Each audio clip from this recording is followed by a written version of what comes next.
My name is Juno, and I'm an entrepreneur from California.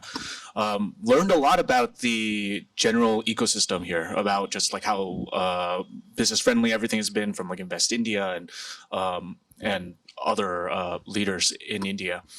So one thing I was actually curious about, you're mentioning a lot about public-private opportunities to collaborate and like build like new sources of talent or have ways to go and invest into creating other career opportunities. Are there other areas within the government or within like public policy that you see as like places where the public and private institutions can go and work together? Absolutely. I think that's been the focus of the government over the last 2 years, particularly. And as a result, you see the maximum number of unicorns that came up in the last year were from India.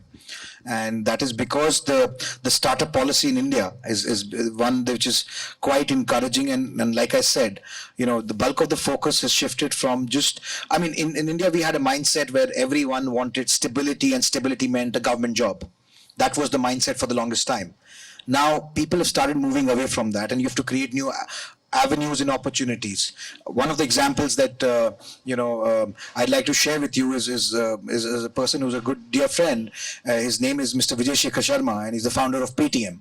Now, he comes from a very humble family and a very humble background, and someone who was very smart with the right idea at the right time. And today he's running one of the largest payment gateway services in the world, with more than 380 million subscribers who transact on daily basis, or just on the Paytm platform right now. So, there are the idea of the government has been two-pronged. One, to create an ecosystem which helps businesses grow and thrive at a very nascent level. And second, also to look at the public-private partnership, because I don't think, and that's also a personal opinion, which I also quite agree with the government, that there are a lot of areas where the government should not do business. I mean, that's not for the government to do business. The government should play the role of a facilitator, should play the role of someone who actually helps and paves the way for the private companies and the entities to actually do well. I happened to be with the National Highways Minister yesterday. We had a program with him during a capital dialogue, and we were just talking about how things are changing with efficiencies that are being brought in. So while NHAI is right now one of the world's largest road building companies in terms of the quantum of highways they're building, I think they're touching right now 60 kilometers per day in India right now. And with the thought process that, that the businesses have largely been, we've been able to grow that infrastructure space because private money has been able to come into it. Obviously, the government has played, a facilitator's role over there. But because that money came in, today there is about, I think just the e-tags which were implemented about 6 months ago earned $1.2 billion in the last 6 months through those processes and systems.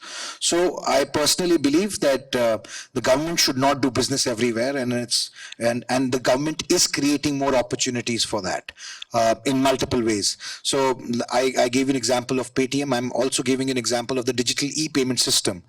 Today we are sitting on the world's largest digital payment system, which has been implemented in the last 2 years, which helped us extensively during the Corona period, where we have moved from a system in a country where, I remember one of our previous prime ministers said it back in the day, about 40 years ago, that we send 1 rupee from Delhi, and only 10 paisa reaches the villages.